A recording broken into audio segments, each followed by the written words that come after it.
felicidad es un estado que depende del bienestar, de la alegría y de la reflexión sobre lo que se está experimentando.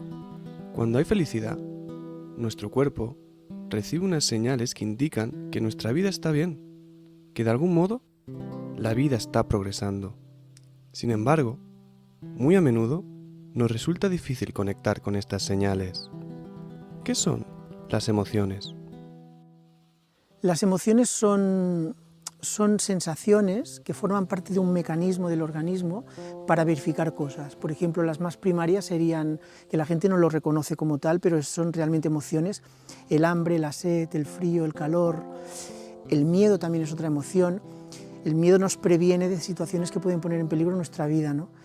La sed, pues eso, que necesitamos reponer líquidos, y el frío, pues que si no nos tapamos podemos caer en una hipotermia y morirnos. Por tanto, son mecanismos para verificar y que nos salvan la vida, de hecho. La historia es que cuando, por encima del mundo emocional, está el mental, ¿no? Donde hacemos todos los procesos cognitivos, razonamiento, cálculo, discernimiento, etc. Entonces, cuando nosotros le ponemos pensamiento a la emoción, lo convertimos en sentimientos. Y allá es cuando el ser humano sofistica a veces tanto la sensación emocional, que una cosa pequeñita la puede llegar a hacer así de grande. Entonces esto es una cuestión que tenemos que trabajar mucho en la terapéutica. Es muy importante discernir cuando alimentamos una sensación y ese alimento crea un conflicto que muchas veces sería innecesario realmente, ¿no? Entonces la gestión del pensamiento es básica para el control de los sentimientos. La gestión del pensamiento es básica para el control de los sentimientos. No sé a cuántos de nosotros nos han enseñado esto en la escuela. A mí, por lo menos, me hablaron de reyes, de guerras, de conquistas y derrotas, a hacer cálculos y a resolver problemas sin entender del todo bien el origen de estos. Me pregunto, ¿qué enseña hoy en día la educación? Sigue siendo una educación basada mucho en la competencia, más que en en el crear pues, unidad o en crear comunidad, ¿no? Poco a poco esto yo creo que va a ir cambiando por la propia necesidad de la educación, pero de momento sigue siendo todavía una escuela muy anclada en el pasado, con un sistema muy antiguo, ¿no? De competencia, de si no llegas al mínimo que se te marca, como puede ser el 5 o el 4, un valor numérico, no eres no sé qué. Y todo eso luego se va llevando desde los niños más pequeños, desde primaria hasta la universidad, la famosa selectividad, con los números clausus, y con la presión de los padres que quieren que sus hijos sean o médicos o abogados o economistas o másteres en no sé qué más. Entonces todo esto es lo que estamos potenciando, pero no nos está funcionando porque realmente luego las personas, mucha gente se da cuenta de que eso no le hace feliz y busca alternativas en su vida, ¿no? Y esas alternativas a veces no pasan por los estándares. Y si la vida tiene que preparar para algo, si la escuela tiene que preparar para algo, es para la vida con sus complejidades. Y por eso es tan importante hacer que el niño redescubra quién es, cómo siente, qué siente, no solamente esté todo el día aquí en la mente, sino que sobre todo baje a su cuerpo, ¿no?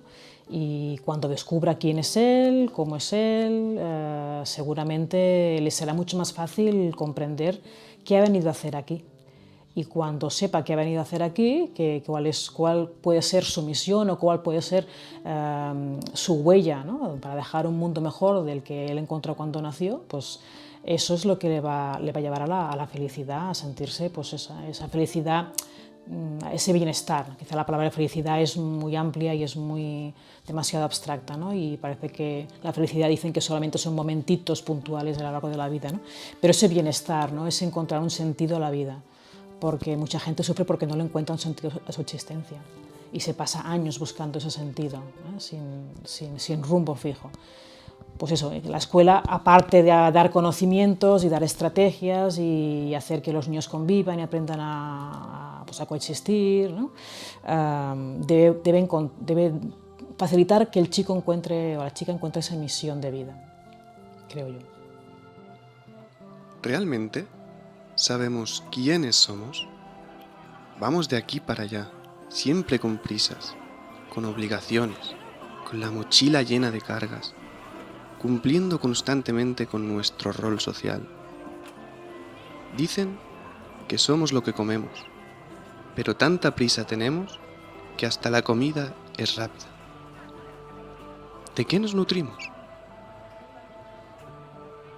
Sí que es verdad que ahora estamos en un momento en donde los problemas de ansiedad, estrés, depresiones están muy a la orden del día. Podríamos valorar esto desde aspectos puramente nutritivos de entrada. Bueno, obviamente es un tipo de sociedad que da mucho pie a que pasen estas cosas, ¿no? Pero también somos una sociedad que no nos alimentamos tan bien como pensamos y hay carencias de magnesio muy importantes, clínicas o subclínicas, y hay carencias todavía más importantes, más de lo que parece, de ácidos grasos esenciales, linoleico y alfa-linolénico. Y estos son básicos para el equilibrio del sistema endocrino, sistema nervioso, sistema inmunológico. Sin embargo, también nos nutrimos de otras cosas. Los ambientes nos nutren las relaciones personales.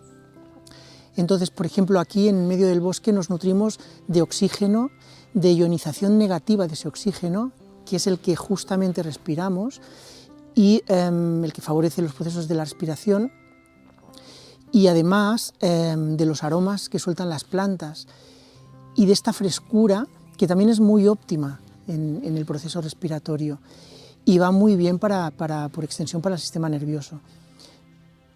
Pero también nos nutrimos del desarrollo de nuestra vocación.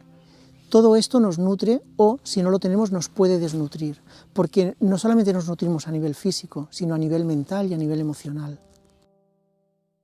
Si no es a través de buscar instrumentos, estrategias para no identificarnos con nuestra mente continuamente, esa mente que nos ancla o en el pasado y nos causa depresión, o en el futuro y nos causa ansiedad. Entonces, vivir el momento presente es lo que en Occidente no sabemos hacer, ¿no? Estamos siempre, mucho sobre todo hacia el futuro, ¿no? Proyectando y nos perdemos el presente.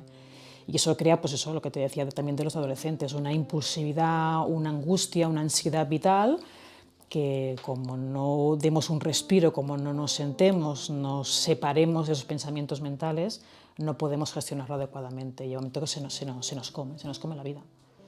Y es un poco lo que, al menos yo desde mi punto de vista, hay que introducir en el sistema educativo. O sea, en la escuela se ha aprendido a conocer, se ha aprendido a hacer, se ha aprendido a convivir y ahora estamos en el proceso de aprender a ser.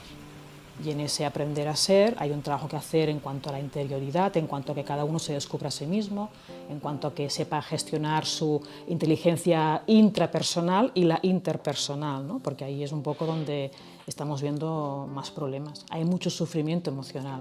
Parece mentira, pero en adolescentes, en un país desarrollado como el nuestro, hay mucho sufrimiento emocional. Que la gente dirá, bueno, ¿por qué? ¿No? ¿Por qué si lo tienen todo? Esos son niños que lo tienen todo, aparentemente lo tienen todo. A lo mejor lo que tienen son cosas materiales, pero lo importante, lo esencial, como tener un padre en casa que te acompañe cuando llegas por la tarde del cole, pues no lo puedes tener, porque tienes que trabajar en 2 sitios para pagar la hipoteca y no sé qué más, ¿no? Entonces, bueno, hay muchas cosas del sistema que habría que ir recomponiendo y que yo creo que estamos en camino, ¿no? Se habla de conciliación familiar, se habla de inteligencia emocional, se habla de introducir técnicas de relajación, meditación en el cole, en yoga, tai chi, o sea, terapias ancestrales, orientales, que están llegando aquí para ayudarnos a gestionar todo este embrollo emocional que tenemos en Occidente, ¿no? Producido por eso, por la infoxicación, por vivir una vida súper agitada, por vivir siempre por objetivos, vivir anclados en el futuro, y nos perdemos, nos estamos perdiendo. Y mucha gente, yo creo que este término parece muy New Age, está despertando, pero creo que es así, se está dando cuenta, tomando conciencia de que hay que hacer algo porque le está afectando a su salud ya física, salud mental, salud física y bienestar y felicidad, ¿no? Y si no atajamos eso, pues por mucho que tengamos a nivel material, no es posible tener una vida plena, en la que la gente se sienta feliz y se sienta en paz.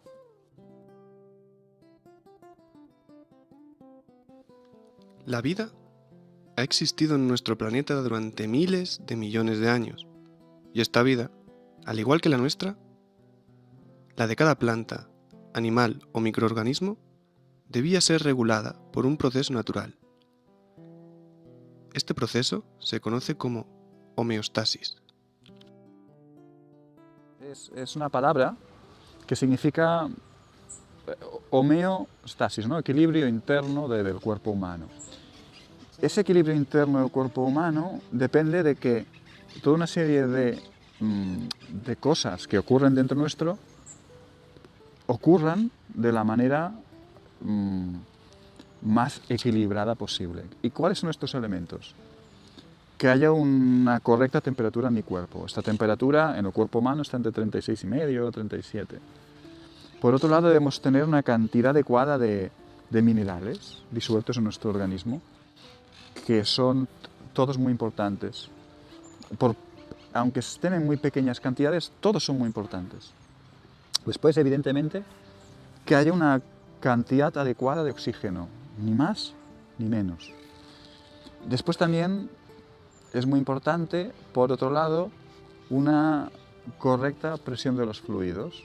O sea, que nuestro cuerpo, todo lo que es las diferentes presiones que se generan cuando hay el intercambio de sangre que aportan las arterias y la sangre que se lleva las venas para retornarlas al corazón, que todo eso se produzca de una manera adecuada, de una manera correcta. Entonces, ahí está todo el meollo de la homeostasis. Pero evidentemente esta homeostasis nunca está en el equilibrio perfecto. Lo apasionante del cuerpo humano es que continuamente está unas cosas compensando con otras. Es lo que se puede relacionar con el proceso de somatización. Me encanta, sí, gracias por preguntármelo porque es algo que cada vez tengo más certeza sobre el tema. La somatización no deja de ser determinados patrones vibracionales que vienen de esas emociones que estábamos comentando. Determinadas emociones generan determinados patrones vibracionales que generan una reacción en esos trillones de bacterias que tenemos en nuestro cuerpo, y cuando esos trillones de bacterias reciben ese patrón vibracional, ellas dan una información a las células de nuestro cuerpo y estas células de nuestro cuerpo generan una serie de reacciones que son lo que nosotros sentimos como enfermedad o somatización. ¿Y todo esto? ¿Cómo se puede gestionar? La gran cuestión yo creo, una de las grandes cuestiones de la gestión de las emociones no solo está en la capacidad de discernir, que eso es un proceso intelectual. Hay algo que está por encima todavía, y yo esto lo veo muy claramente en las consultas, ¿no? Es precisamente el conocer quién es cada uno. El discernimiento es un proceso, podríamos decir, mecánico, que puedes seguir unas pautas, un protocolo, pero si no partes de, primero, quién eres tú y qué eres tú, está muy condicionado, porque se vuelve una realidad, pues eso, muy mecánica cuando no debería serlo. La gestión de la emoción necesita de la máxima sabiduría posible, y eso tú lo puedes llegar realmente a hacer cuando sabes quién eres. ¿Y desde dónde sabes quién eres? Cuando tú reconoces tu vocación, y tu vocación es tu llamada. No hay discernimiento en la vocación, en la llamada. Vocación quiere decir llamada interior, ¿no? Entonces, cuando tú, y esto lo veo también mucho en las consultas, la gente no sabe qué es ni quién es. Eso es gravísimo cuando tienes, por ejemplo, una edad determinada, con una enfermedad determinada, imagínate 60 años, incluso menos, que piensas que has perdido el tren, porque estás haciendo una cosa que no era lo que tú querías, la vida te obligó a hacer de abogado, pero tú realmente tenías espíritu de músico. Bueno, esto por poner un ejemplo, ¿no?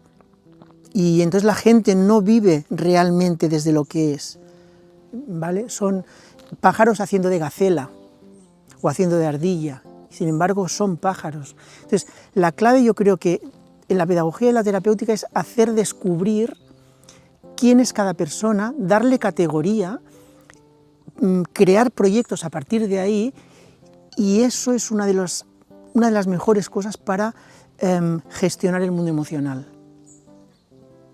Porque te sientes en armonía con el mundo y te sientes útil. Si no tienes esa ilusión, si no tienes ese motivo de vivir, nunca siguen esos cambios, esas pautas de alimentación. Nunca. Es muy difícil. Lo que hará que tú hagas esos cambios será, wow, he de estar en salud para poder desarrollar todo ese potencial que de repente descubren, ¿no?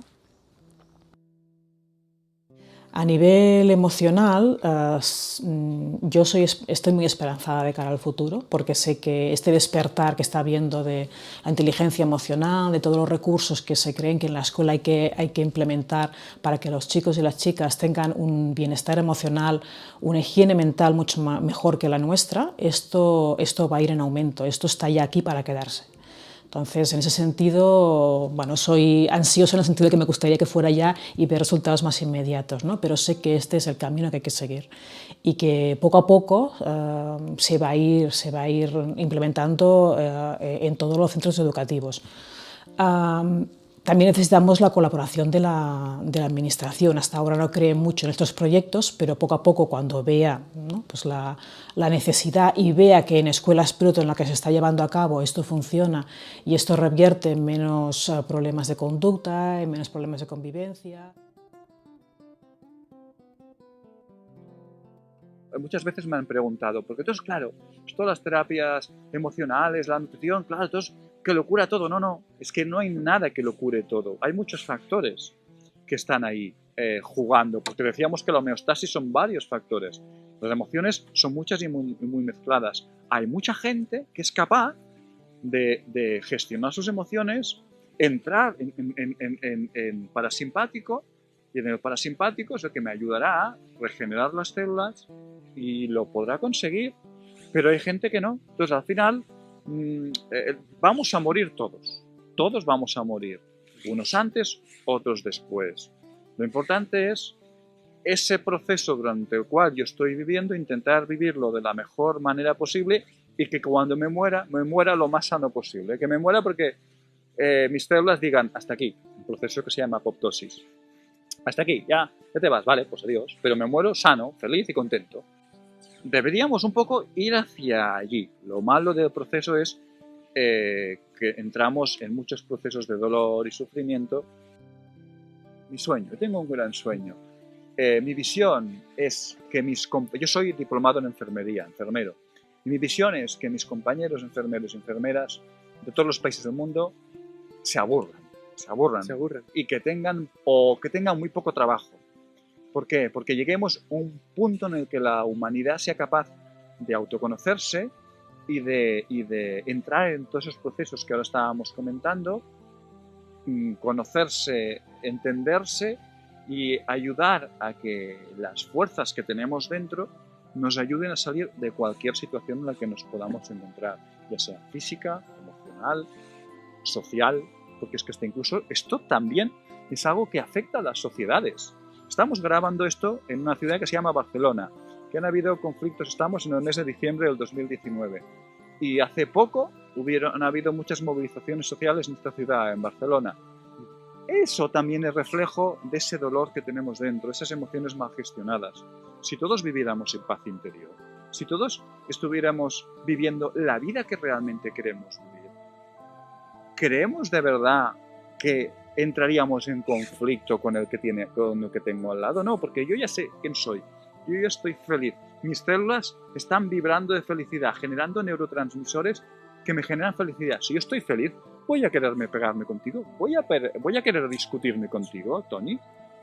Yo creo que no. Entonces, en el momento en que un día la sociedad llegue a interiorizarse, a entrar dentro y ser capaz de perdonarse, de no culpabilizar a los otros, sino de entender lo que está ocurriendo, haciéndose autorresponsable. Porque al final no es un tema de culpabilidad, es un tema de responsabilidad, habilidad de responder. Si yo aprendo, si me dan las herramientas para ser capaz de responder a lo que la vida, al entorno, las cargas alostáticas me presentan, entonces mi cuerpo, mis células humanas, mis bacterias, todos mis hongos, todo lo que yo tengo dentro, vivirá como un gran ecosistema en equilibrio, feliz y contento. Y eso se beneficiará no solo los seres humanos a nivel individual, sino a nivel social.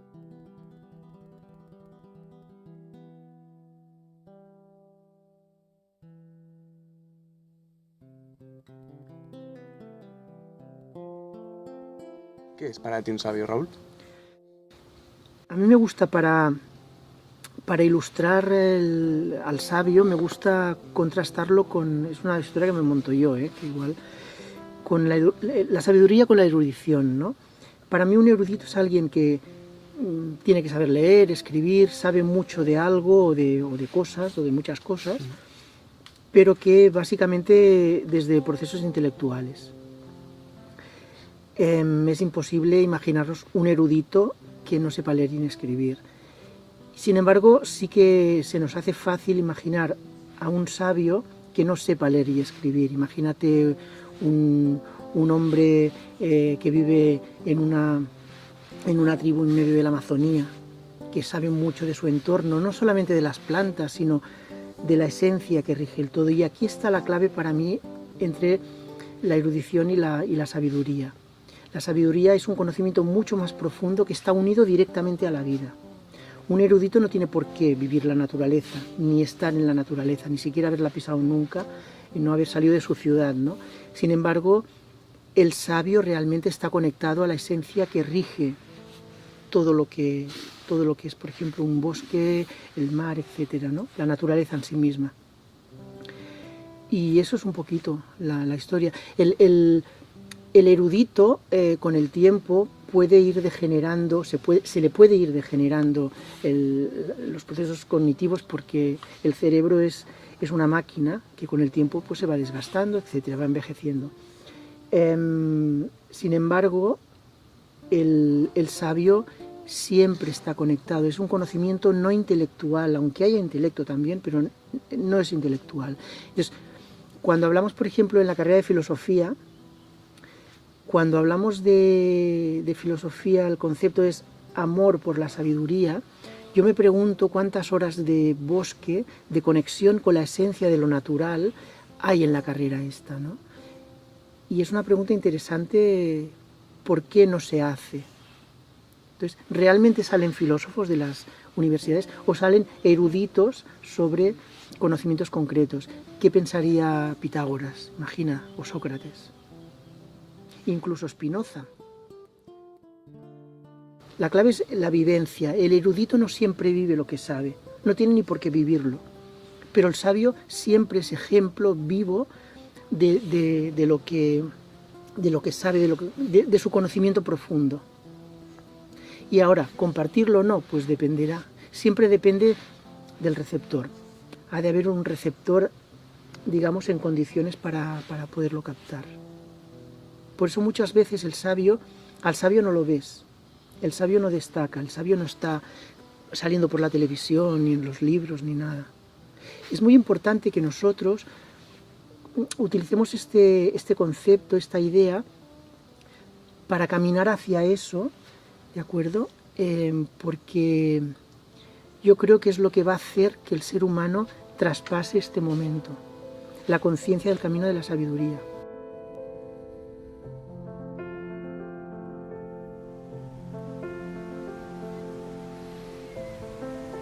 Las emociones componen la melodía de la vida. No son ni buenas ni malas. Simplemente fluyen como un río y actúan como mensajes. Y gracias a reconocerlos y al conectar con ellos, podemos llegar a sentir la esencia de cada paso.